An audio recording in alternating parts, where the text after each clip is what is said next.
বিসমিল্লাহির রহমানির রহিম। এর আগের ভিডিওতে তোমাদেরকে আমরা দেখানোর চেষ্টা করেছি কিভাবে আইডিয়া জেনারেট করবে, এবং এবার দেখাবো কিভাবে একটা প্রেজেন্টেশন মেক করবে। এবং এর আগের বার বা আগের ভিডিওতে যে প্রজেক্ট বা প্ল্যান আমরা ভেবেছিলাম সেটাকে প্রেজেন্টেশনের আকার দেওয়ার চেষ্টা করব। এখন আমরা প্রথমেই ট্রাই করব প্রেজেন্টেশন মানে কি। আমরা প্রেজেন্টেশন মানে বলতে পারি একটা সুন্দর আইডিয়া বা কাজ অন্যের সামনে সুন্দরভাবে তুলে ধরা। এটা কোথায় ব্যবহৃত হয়? ক্লাস, প্রজেক্ট, অফিস কিংবা বিজনেসে। এবার আমরা বোঝার ট্রাই করি প্রেজেন্টেশনের উদাহরণ। এটা যে কোনো ভাবে বা যে প্ল্যাটফর্ম গুলোর মাধ্যমে তৈরি করা হয় সেটি। এর মধ্যে power point, Canva, Google slider এগুলো উল্লেখযোগ্য। এরপর আমরা দেখব প্রেজেন্টেশন কেন বানানো হয়। এবং আরেকটা কথা বলে রাখি, ভিডিওটা একটু লং হতে পারে যেহেতু আমরা তোমাদেরকে প্রথম থেকে শেষ পর্যন্ত দেখাবো। সেভাবে ভিডিওটা মনোযোগ দিয়ে দেখো, কারণ প্রেজেন্টেশন যে তৈরি করার বিষয়টা এটা কিন্তু অনেক ইম্পর্টেন্ট একটা বিষয়।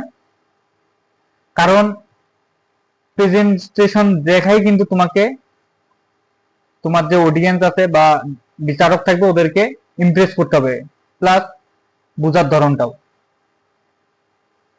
এখন তোমাদেরকে আমরা বোঝানোর ট্রাই করি প্রেজেন্টেশন কেন বানানো হয়। এখানে আমরা দেখো সুন্দরভাবে বোঝানোর ট্রাই করছি।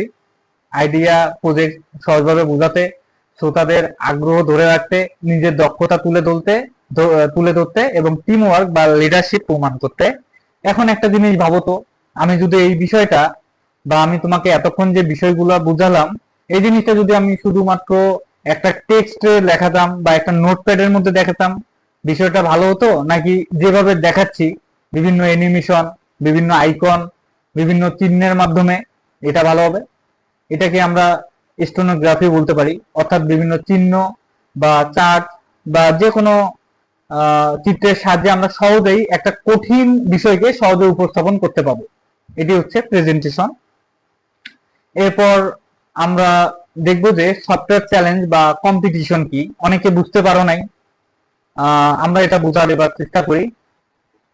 আমরা সেক্ষেত্রে বলতে পারি এই ইভেন্ট গুলো শিক্ষার্থীরা টিম করে একটি সফটওয়্যার কিংবা অ্যাপের আইডিয়া তৈরি করে এবং উপস্থাপনা করে। এটা হচ্ছে সফটওয়্যার চ্যালেঞ্জ বা কম্পিটিশন। এটা কেন আয়োজন করা হয়? বাস্তব জীবনের সমস্যা সমাধানের জন্য, টিম ওয়ার্ক শেখানোর জন্য এবং প্র্যাকটিক্যাল স্কিল ডেভেলপমেন্ট করার জন্য। প্র্যাকটিক্যাল স্কিল ডেভেলপমেন্ট কি? যেমন তুমি কথা বলতে পাইতেছো, প্রেজেন্টেশন দিতে পারছো, তোমার যে অন্যান্য যে ট্রেন্ড গুলো আছে তার থেকে যে তোমার প্ল্যানটাই যে বেস্ট এটা তুমি ওদেরকে বুঝাইতে পাইতেছো, প্লাস ওইখানে যে টিম গুলো থাকবে এই টিমের থেকে যে তোমার প্রজেক্টটা বেস্ট এটা তুমি বুঝাইতে পাইতেছো বা সুযোগ পাচ্ছ। তারপর এখানে আমরা একটা ভুল করেছি, যাই হোক, সফটওয়্যার চ্যালেঞ্জের মধ্যে কি কি শেখা যায় এটা আমরা এখানে বোঝানোর ট্রাই করছি। যে হাতে কলমে শিখতে পাবা, বন্ধুদের সাথে কাজ করতে শিখতে পাবা, এবং তোমার এটা জব মার্কেটে তুমি অনেকাংশে এগিয়ে থাকবে এবং আত্মবিশ্বাস তোমার বাড়বে যে আমি টিচারদের সামনে এই প্রেজেন্টেশনটা দিতে পেরেছি। এবার আমরা দেখব খুব সহজেই কিভাবে একটা প্রেজেন্টেশন মেক করা যায়। চলো আমরা তোমাদেরকে যে প্রজেক্টটা দেখাইছিলাম এর আগে সেটা তোমাদেরকে একটা এভাবে প্রেজেন্টেশন বানাই দেখে দিই। মানে আমরা যে আমার কলেজ অ্যাপটা বানাইছিলাম এটার একটা লাইভ ডেমো দেখাবো। এবং এটা যেহেতু আমরা প্রফেশনাল ভাবে ক্লাস নিচ্ছি না, এখানে অনেক ভাষার ভুল হতে পারে, কিংবা এখানে আমরা যেহেতু ভিডিওটা খুব কঠিন ভাবে এডিট করব না, সেক্ষেত্রে কিছুটা গাফিলতি থাকবে, এটা একটু মেনে নিয়ে ভিডিওটা কন্টিনিউ করবা। তুমি যে কোনো ভাবেই প্রেজেন্টেশন মেক করতে পারো, তবে এখানে যেহেতু বেশিরভাগই নতুন সেক্ষেত্রে আমরা ক্যানভা দিয়ে ট্রাই করব। এখানে যে ক্যানভা আছে এটি দিয়ে খুব সহজেই মেক করা যায়, ক্যানভা দিয়ে ট্রাই করব। এবং অনেকের কাছে মোবাইল নাই, অনেকে বলতে পারো আচ্ছা ভাই তাহলে আমি পাওয়ার পয়েন্ট কেন নিব না। অনেকের কাছে ল্যাপটপ নাই, মোবাইল অ্যাভেলেবল আছে, তারাও ইচ্ছা করলেই ক্যানভা দিয়ে সহজেই মেক করতে পারবা, সেম প্রসেস। এজন্য কি করব, আমরা আমাদের ক্রোমে যাব, যাওয়ার পর এখানে ক্যানভা লিখে সার্চ করব। ক্যানভা। আমরা ওদের যে ওয়েবসাইট আছে এখানে ওপেন করব। আমাদের আমাদের অলরেডি অ্যাকাউন্ট করা ছিল, এই কারণে আর কি দেখাচ্ছে অ্যাকাউন্ট করা। যাদের অ্যাকাউন্ট করা থাকবে না ওইটা সাইন ইন করে নিবা। সাইন ইন কিভাবে করবা সেটা কি দেখাইতে হবে? আচ্ছা দেখাই দেই, একটু ওয়েট করো। যারা মোবাইলে করবা তাদেরও এই অংশটা দেখলে হয়ে যাবে। আমরা একটা ইমুলেটর রান করলাম, এখানে আমরা দেখব কিভাবে অ্যাকাউন্ট করতে হয়। সবকিছুই সেমই হবে, বুঝতেই পারছো। এটা যেহেতু একটা ওয়েবসাইট, মোবাইলে যেরকম দেখা যাবে আমাদের ডেস্কটপ বা ল্যাপটপে সেমই দেখা যাবে, হয়তোবা বড় এবং ছোট, এটাই পার্থক্য।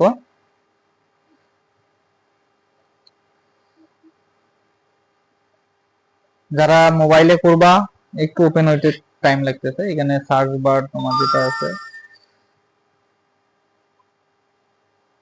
একটু স্লো কাজ করতেছে।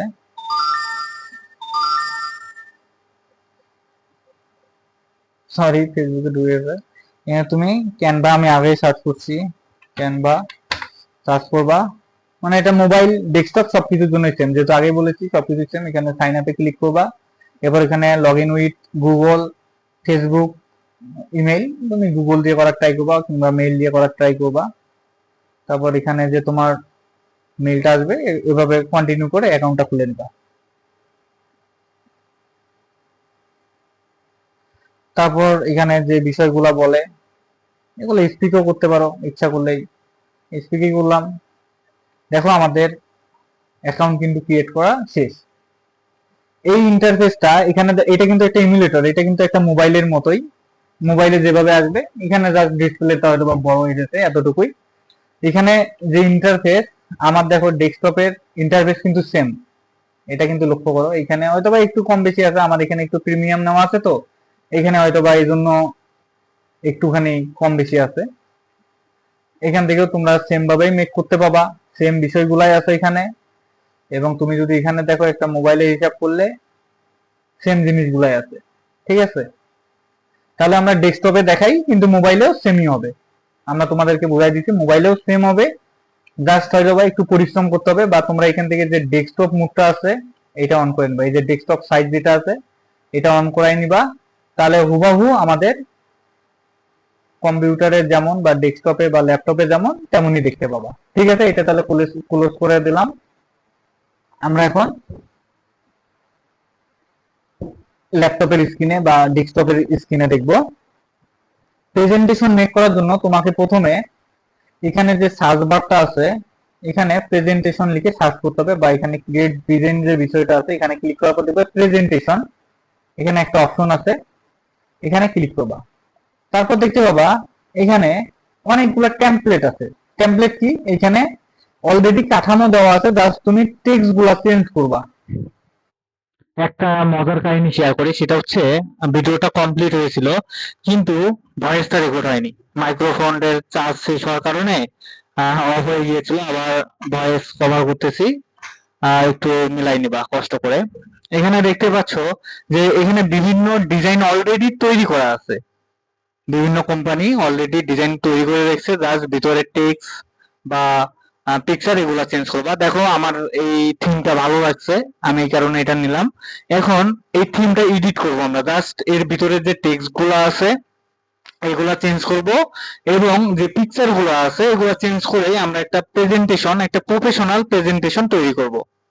তোমরা এখন দেখো যে কিভাবে এটি করতে হয়।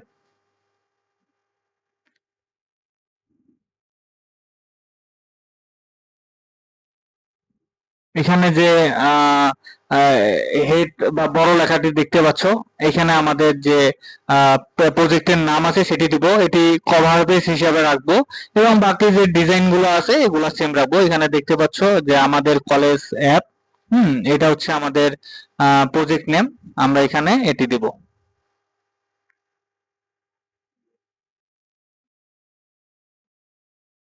ভয়েস কভার করতে একটু অসুবিধা হচ্ছে, একটু ম্যানেজ করে নিবা বিষয়টা। দেখতে পাচ্ছ এখানে একটা সমস্যা থাকার কারণে তোমার ছোট হয়ে গিয়েছে। এই বিষয়টা কিভাবে ম্যানেজ করবা, তোমাদের ডেস্কটপের যে নোটপ্যাড আছে ওইখানে পেস্ট করলেই এই প্রবলেমটা তোমরা সলভ করতে পারবা। বা অনেকের ওইখানে হয় না, আমি এখানে বাংলা তেমন লিখি না তো, এই কারণে হয়তোবা সমস্যাটা হচ্ছে। বা এটা ইংলিশই ছিল কিন্তু হয়তোবা ফন্টের জন্য এমন হইতেছিল। তারপর দেখো এখানে তোমরা একটু ইউটিউব দেখে এগুলো শিখবা, যে কোনটা টুলস এর কাজ কি বা কোন ফাংশনের মাধ্যমে কি হয়, এগুলো একটু ইউটিউবে তোমাকে দেখতে হবে। একটা ভিডিওর মধ্যে বা 20 মিনিটে তোমাকে এত বিস্তারিত বোঝানো সম্ভব নয়। বা এটা বোঝানো গেলেও তোমরা বুঝতে পাবা না, হয়তো বা অনেক কঠিন হয়ে যাবে। এটা একটু কষ্ট করে ইউটিউবে দেখবা যে এই ফাংশনটা কিভাবে কাজ করে। হ্যাঁ, এগুলোর জন্য একটু সময় দিতে হবে। আর এইটা হচ্ছে প্রথমবার করলেই তো হয়ে যাবে। এরপর দেখো আমাদের যে সমস্যাটা ছিল এইটা আমরা এখানে হেডিং এর মধ্যে দিব, এবং বাকি যে বিষয়গুলো আছে এগুলো পয়েন্ট আকারে এখানে দিব। এখন আমার এই ডিজাইনটি ভালো লেগেছে, তোমাদের যে এটা ভালো লাগবে বা এভাবেই করবে এমনটা না। দেখো এখানে যদি আমাদের এইভাবে ডিজাইনটা থাকে অনেক সুন্দর দেখা যাচ্ছে। আমরা প্রথমের দিকে আমাদের যে হেডিংটা আছে সেটা দিলাম, এবং পরে যে পয়েন্ট গুলো আছে এগুলা যতটা সুন্দরভাবে আমরা ফুটাই তুলতে পারি। এখন দেখা গেল তুমি ওইখানে সবকিছু তো ব্যাখ্যা করতে পারবে এমনটা না, তুমি এমন ভাবে সাজাইলা ওইখানে যারা অডিয়েন্স আছে ওরা কিছুটা পড়তে পারলো, সেক্ষেত্রে তোমার উপস্থাপনা বা প্রেজেন্টেশনটা অনেক বেশি ইজি হয়ে যাবে। এজন্য ট্রাই করবা যে সুন্দর করে সাজানো বা বুঝতে পারছো ডিজাইনটা কমপ্লিট করেছি। এভাবে প্রত্যেকটা পয়েন্ট সুন্দরভাবে গোছালো ভাবে করবা, এবং হেডিংটা একটু উপরে দিবা, এবং বড় হাতের একটু টেক্সটের সাইজ নরমাল টেক্সটের থেকে বড় করার ট্রাই করবা, এবং এখানে বোল্ড করে দেওয়ার ট্রাই করবা। কালার চেঞ্জ করতে পারো, সেটা তোমার রুচির উপর বা তোমাদের যে টিম থাকবে তাদের সিদ্ধান্তের উপর, যে কোন কালারটা বেশি ভালো দেখা যাচ্ছে, কোন টেক্সটের সাইজটা ভালো দেখা যাচ্ছে। এরপর পরবর্তী স্লাইডে আসলাম, এখান থেকে আমি সব মিশাই দিলাম, কারণ আমার প্ল্যান হচ্ছে এখানে আমি যে সমাধানটা আমার আছে সেটি আনবো। এই জন্য টেক্সট অপশন থেকে আমি যেহেতু এটা হেডিং দিব, অতএব আমি একটা হেডিং নিলাম। নেওয়ার পর আমাদের যে হেডিংটা আছে, আমাদের যে সমাধানটা আছে, আমরা সেটা এখানে লিখলাম। এগুলোর মধ্যে তো তেমন কোনো শিখার বিষয় না, জাস্ট তোমাদেরকে আমরা বানানো শিখাচ্ছি, যেহেতু অনেকেই নতুন আছো তাদের জন্য হেল্পফুল হবে। এরপর আমরা সমাধানটা একটু বড় বড় করে দেওয়ার ট্রাই করলাম। এরপর আমাদের যে সমাধানগুলো আছে সেগুলো আমরা এখানে টেক্সট আকারে দিলাম। আমি এখানে সময় বাঁচানোর জন্য একটু উল্টাপাল্টা ভাবে দিলাম বা অগোছালো ভাবে দিলাম। এগুলো একটু সুন্দরভাবে পয়েন্ট আকারে, বা তুমি ইচ্ছা করলেই এগুলোকে বিভিন্ন অ্যানিমেশন বা গ্রাফিক্স এর থেকে তুমি সাজাইতে পারো। ওইখানে দেখতে অনেক ডিজাইন আছে, ডিজাইনটা তোমার কাছে ভালো লাগবে অবশ্যই সেই ডিজাইনটা ফলো করেই এটা মেক করে আনবা। এরপর আমরা পরের পেজে আসলাম। এখানে কি আমাদের যে ফিচার সমূহ আছে আমরা এই ফিচার গুলা নিয়ে আলোচনা করব। সেম ভাবে জাস্ট ভিজুয়ালের যে টেক্সট গুলো আছে তুমি সেগুলা চেঞ্জ করবা, যে ইমেজ গুলো আছে সেগুলা চেঞ্জ করবা। চলো এবার তোমাদেরকে একটা ইমেজ পরিবর্তন করা দেখাই, এবং প্রত্যেকটা পেজে কিন্তু সেম কাজ, যে তুমি টেক্সট চেঞ্জ করবা, ইমেজ চেঞ্জ করবা, এটাই আর কি। বা তোমার ইচ্ছা মতো সাজাবা। টেক্সটের সাইজ গুলো কেমন রাখবা যেন অডিয়েন্স পড়তে স্বাচ্ছন্দ্য বোধ করে, এটাই আর কি বিষয়। এরপর চলো যে ইমেজটা আছে এটা তোমাদেরকে চেঞ্জ করা দেখাই। ইমেজটা এখানে ক্লিক করবা, ইমেজের উপর ক্লিক করার পর তোমরা ইয়া করবা, জাস্ট ডিলিট বাটনে ক্লিক করলে ডিলিট হয়ে যাবে। এবং এখানে যে অপশনটি দেখতে পাচ্ছ, সেকেন্ডে যে অপশনটি ছিল, এখানে যদি তোমরা ক্লিক করো সেক্ষেত্রে তোমরা বিভিন্ন ধরনের আইকন দেখতে পাবা। সেখান থেকে তোমার পছন্দ মতো কোনো আইকন নিলা, যে তোমার ওই পেজের মধ্যে যে বিষয়গুলো আছে তার সাথে সামঞ্জস্যপূর্ণ। যেমন দেখো আমি এখানে নিয়েছি অ্যাপের ফিচার। এখানে একটা সুন্দর ইন্টারফেস দেখা যাচ্ছে, যে এখানে অ্যাপের ফিচার গুলা মানে সহজেই ইউজার বুঝতে পারবে যে এই পেজে কি সম্পর্কে আইডিয়া করছে, দেখতেও একটা সুন্দর দেখা যাবে, এতটুকুই। পরের স্লাইডে আসলাম, এইখানে যে আমাদের যে টার্গেট অডিয়েন্স, তোমরা কিন্তু অলরেডি সবকিছু শিখে গেছো। এখন জাস্ট তোমার কাজ কি, তুমি জাস্ট একটা পেজ চয়েস করবা যে এই পেজটা আমার ভালো লাগছে বা এই টিমটা ভালো লাগছে। ভিতরের যে টেক্সট গুলো আছে এগুলা চেঞ্জ করবা, যে ইমেজটা আছে এটা একটা প্রাসঙ্গিক ইমেজ দিবা। এই ইমেজ গুলা তুমি কই পাবা? এলিমেন্ট যে অপশনটা আছে এখানে অনেক ইমেজ আছে, অনেক আইকন আছে, সেখান থেকে থেকে তুমি নিতে পারো। দেখো এখানে ইউজারের যে আইকন আছে, এখানে আমরা যদি একটা ইউজার টাইপের একটা পিকচার দেই, সেটা অনেক ভালো দেখা যায়, বা একটা মানুষের হেড আইকন দিলাম, সেটা অনেক ভালো দেখা যায়। এটা তোমার রুচির উপরে, বা তোমরা যারা টিমে কাজ করবা ওইটা তোমাদের ভাবনার উপরে তুমি কেমন দিবা। আবার যারা অডিয়েন্স থাকবে ওদের কাছেও দেখতে যেন সুন্দর লাগে, যে আমি ইউজারের একটা পেজ বা স্লাইডারে আমি দিলাম হচ্ছে গুরুর ছবি, সেটা তো হবে না, ঠিক না?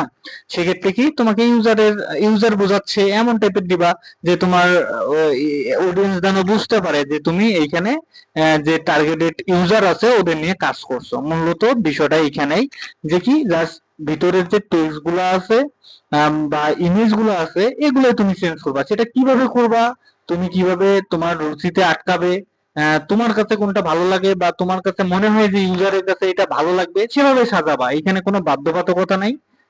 তাহলে আমাদের যে প্রেজেন্টেশন মেক করা বিষয়টা প্রায় শেষের দিকে আমরা আসছি ভিডিওটার। এখন চলো আমাদের যে উপসংহার যে হেডিংটা বাকি ছিল সেটি আমরা এখন করি। সেম ভাবেই জাস্ট হেডিংটা চেঞ্জ করে দিলা উপসংহার। এরপর যে উপসংহারে তুমি কি কি বুঝাইতে চাচ্ছ সেই বিষয়গুলো আনলা। আনার পর এখানে জাস্ট কপি পেস্ট করে দিলাম। অতিরিক্ত যে অংশগুলো আছে ডিলিট বাটনে ক্লিক করলে ডিলিট হবে, বা তুমি যদি পিসি থেকে করো কিবোর্ডের যে ডিলিট বাটন আছে ডিইএল, সেখানে ক্লিক করলে হয়ে যাবে ডিলিট। এরপর হচ্ছে তোমার ইমেজ সেম, সবকিছুই সেম, জাস্ট তুমি একটা পেজ ডিজাইন করতে পারলে সম্পূর্ণ প্রেজেন্টেশনটাই তুমি করতে পাবা। জাস্ট একটা পেজ এডিট করতে পারলে তুমি বাকি 15টা পেজ পাবা, কারণ সেম ভাবে তুমি সবকিছু করবা। জাস্ট তোমার উচিত হবে একটা সুন্দর দেখে, মানে সহজ সাধারণ নিতে হবে, আবার জটিল কোনো থিম নেওয়া যাবে না, সেক্ষেত্রে তোমার অনেক কাজ বেড়ে যাবে। ঠিক আছে? এবং বাকিগুলো কিভাবে ডিলিট করবে, দেখো দেখা গেল তুমি একটা প্রেজেন্টেশনের 20টা ওর পার্ট আছে, কিন্তু তোমার লাগবে হচ্ছে 7টা, বাকিগুলো তুমি ওইখানে থ্রি ডটে ক্লিক করলে বাকিগুলো সব ডিলিট করতে পারবা। আচ্ছা চলো এবার একটা মজার জিনিস দেখি। দেখো এইখানে যে গ্রাফটা আছে, এটা তুমি ইউজ করে আমাদের যে সমস্যাগুলো ছিল বা সমাধানগুলো ছিল খুব সহজে কিন্তু করতে পারতেছো। এই যে এখানে একটা সুন্দর টিম, দেখো এখানে তোমার টিম মেম্বারের যে বিষয়টা এগুলো দিতে পারো। এরপর শেষের দিকে তুমি ধন্যবাদ দিতে পারো, বা যে কোনো কিছু দিতে পারো, বা মেড বাই এরকম কিছু। এটাই মূলত সম্পূর্ণ বিষয়টা তোমাদের বোঝানোর ট্রাই করছি। আর আমরা এবার ওভারভিউ দেখবো যে আমাদের সম্পূর্ণ প্রজেক্টটি আমরা তো করলাম, এটা কেমন হলো বিষয়টা, এটা এবার আমরা দেখব। এখানে ডান পাশে কর্নারে যে প্রিভিউ বাটনটা আছে, এখানে ক্লিক করলেই আমাদের স্ক্রিনটা সামনে চলে আসবে। দেখো প্রথমে আমরা একটা কভার দিয়েছি, এরপর আমাদের যে অ্যারো বাটন আছে, 4টা বাটন থাকে না কিবোর্ডের, ওইখানে যদি রাইট বাটনে ক্লিক করি চেঞ্জ হয়ে যাবে। এরপর আমাদের যে সমস্যার বিবরণ সেটি, এরপর হচ্ছে সমাধান, এগুলো আরো সুন্দরভাবে তোমরা দিবা। আমরা তো সময় বাঁচানোর জন্য তোমাদেরকে দেখাইছি। এবার দেখো অ্যাপের ফিচার সমূহ এইখানে সুন্দরভাবে সাজানো, এরপর টার্গেট অডিয়েন্স এগুলো সুন্দরভাবে সাজানো, তারপর উপসংহার, তারপর থ্যাংক ইউ শেষে একটা দিতেই হয়, যেহেতু এত ধৈর্য ধরে সবাই তোমার প্রজেক্টটা দেখছে, সেক্ষেত্রে একটা ধন্যবাদ তো সবারই প্রাপ্তি, ঠিক না? এবার দেখো আরেকটা বিষয়, সেটা কি তুমি শুধু কি একটা প্রেজেন্টেশন যেটা বাছাই করছো ওইখান থেকে শুধু ওই পেজটাই নিতে পারবা এমনটা না। তুমি একটা বিভিন্ন প্রেজেন্টেশন বা বিভিন্ন তোমার হচ্ছে থিম থেকে ভিন্ন ভিন্ন পেজ নিতে পাবা, সেটা তোমাকে চয়েস করতে হবে। দেখা গেলো এখানে একটা পেজ ভালো লাগছে, সেটা তুমি নিলা, আবার অন্য একটা থিমের একটা পেজ ভালো লাগছে সেটা তুমি নিলা। যেমন এইখানে দেখো তোমাদেরকে আমরা একটা সমস্যা আর কি, এইখানে যদি আমরা ইমেজ এবং তার পাশে যদি এইভাবে তোমার বক্স আকারে শো করায়, দেখো বিষয়টা দেখতে অনেক সুন্দর দেখা যায়। এটা চলো আমরা প্র্যাকটিক্যালি দেখার চেষ্টা করি। এখানে কি আমাদের একটা সমস্যা যে আছে, এর একটা সমস্যা আমরা এখানে দেখাবো, তারপর এখানে একটা ইমোজি দিব, যে মানুষ একজন চিন্তা করতেছে, যেহেতু আমাদের সমস্যা যে অনেক স্টুডেন্ট নতুন আসতেছে, ওরা ভাবতেছে যে কোন স্যার কোন ক্লাস নেয়, বা কোন স্যারের নাম কি বা কন্টাক্ট নাম্বার এমন কিছু ও ভাবতেছে। আমরা একটা সুন্দর একটা আইকন দিলাম, তখন যে অডিয়েন্স আছে ওরাও বুঝতে পারছে যে এখানে পয়েন্টটা হচ্ছে যে কেউ ভাবতেছে বা কেউ কোনো সমস্যায় পড়ছে, তার সমাধান খুঁজতেছে। সেক্ষেত্রে আমরা ওই টেক্সটটা দিয়ে দিলাম। এরপর টেক্সটটা ওইখানে যে সাইজ আছে বক্সের সেই অনুযায়ী আমরা সুন্দরভাবে সেটা রিসাইজ করাই দিলাম। দেখো জিনিসটা দেখতে অনেক সুন্দর দেখা যাচ্ছে। এভাবে তুমি যে 4টা পয়েন্ট ছিল আমাদের সমস্যার, বা 3টা পয়েন্ট ছিল, সেগুলো যদি সুন্দরভাবে এভাবে সাজাই দেই, এইভাবে আমরা ইমোজি দেই, দেখো একটা জিনিস বা একটা প্রেজেন্টেশন কতটা সুন্দর হয়। এখানে তোমরা আপলোড অপশন থেকে তোমাদের স্টোরেজে থাকা যে কোনো পিকচার বা যে কোনো কিছু আনতে পারবা। এবার দেখো তুমি তো প্রজেক্টটা কমপ্লিট করলা, এবার তুমি কিভাবে শো করবা বা কিভাবে ফাইলে কনভার্ট করবা, এর জন্য শেয়ার অপশনে ক্লিক করবা। এরপর যে ডাউনলোড অপশনটা আছে এখানে ক্লিক করার পর যে পিডিএফ অপশনটা আছে এটা সিলেক্ট করে ডাউনলোড দিলেই যে প্রজেক্টটা আছে বা প্রেজেন্টেশনটা আছে এটা ফাইল আকারে জমা হবে। এটা তুমি তোমার ল্যাপটপে সেভ হবে, তারপর হচ্ছে প্রজেক্টরে তোমার ল্যাপটপটা ইনপুট করে সেটা তুমি শো করতে পারো। আবার যদি তোমার কম্পিউটার আনতে না পারো সেক্ষেত্রে পেন ড্রাইভে এটা লোড করে আনবা, বা যদি তুমি মোবাইলে দিতে চাও সেক্ষেত্রে মোবাইলে জাস্ট ফাইলটা আমাদের শেয়ার করে দিলে আমরা এটার ব্যবস্থা করে দিব। আজকে তাহলে এই পর্যন্তই, বা আমাদের ভিডিওটা লং না করি। আশা করি অলরেডি তোমরা বুঝে গেছো কিভাবে প্রেজেন্টেশন মেক করবে। এরপরও যদি কারো সমস্যা হয় আমরা দেখবা একটা নাম্বার দিয়ে রাখবো, সেখানে কল দিবা বা মিস কল দিবা, আমরা তোমাদেরকে সুন্দরভাবে বুঝাই দেওয়ার চেষ্টা করব। এরপর যদি তোমাদের আরো অসুবিধা হয় সেক্ষেত্রে যদি স্ক্রিন রেকর্ড করে বা ভিডিও কলে স্ক্রিন শেয়ারের মাধ্যমে হেল্প করতে হয় সেটাও আমরা ট্রাই করব। এবং আমরা চাই সকলে এখানে অংশগ্রহণ করো এবং সকলে অনেক কিছু শিখতে পারবা। দেখা গেল তুমি এতদিন এই জিনিসটা বুঝতে না বা চিন্তাই না, সেক্ষেত্রে তুমি এই প্রজেক্টের মাধ্যমে এটা চিনে গেলে, এটা অনেক ভালো কিছু না? জীবনে এক সময় না এক সময় এটা করতেই হবে। সকলকে ধন্যবাদ ভিডিওটা দেখার জন্য। আল্লাহ হাফেজ।